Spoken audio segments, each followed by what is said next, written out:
Heritage বাড়ি, জীর্ণ বাড়ি, নতুন ভাষা সংযোজিত হলো ফিরহাদ হাকিম, যিনি 50% মুসলিম করবেন পশ্চিমবঙ্গকে। তিনি বলছেন নতুন সংযোজন হেলে পোড়া বাড়ি। কর্পোরেশনের সামনে দেখা হবে যারা ফিরহাদ হাকিম আপনার সঙ্গে কর্পোরেশনের সামনে বিজেপির ঝান্ডা নিয়ে দেখা হবে। মারা সরকার মারা সরকার কি করে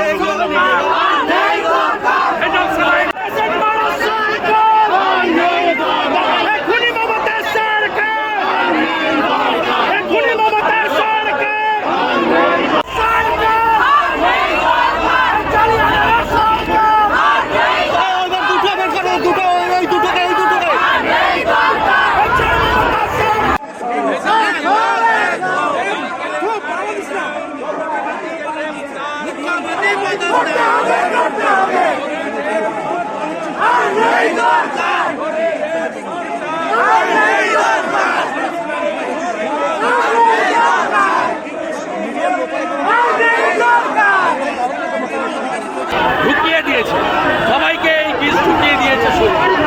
তালিকা প্রকাশ করছে না। আরএল কোম্পানির ম্যানেজিং ডাইরেক্টর অ্যারেস্ট হলো না, এফআইআর হলো না। উল্টে 12 জন চিকিৎসক যারা আমাদের জাতীয় সম্পদ, ন্যাশনাল অ্যাসেট, তাদের বিরুদ্ধে এফআইআর।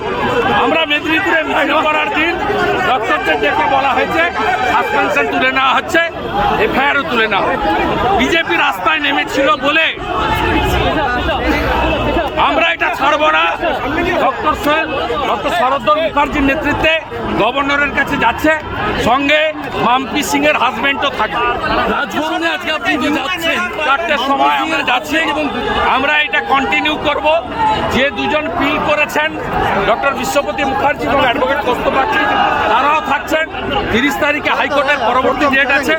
আমরা লিস্ট পাবলিশ করতে পারব যাদের বিষ সেলাইন দিয়েছেন। মমতা বিষ ঢুকিয়েছে হাজার হাজার লোককে, লক্ষ লক্ষ মায়ের শরীরে। তালিকা চাই, তালিকা চাই, তালিকা চাই। গোটা ব্যাপারটাকে রাজ্য সরকার হিউম্যান এরর হিসাবে দেখালো।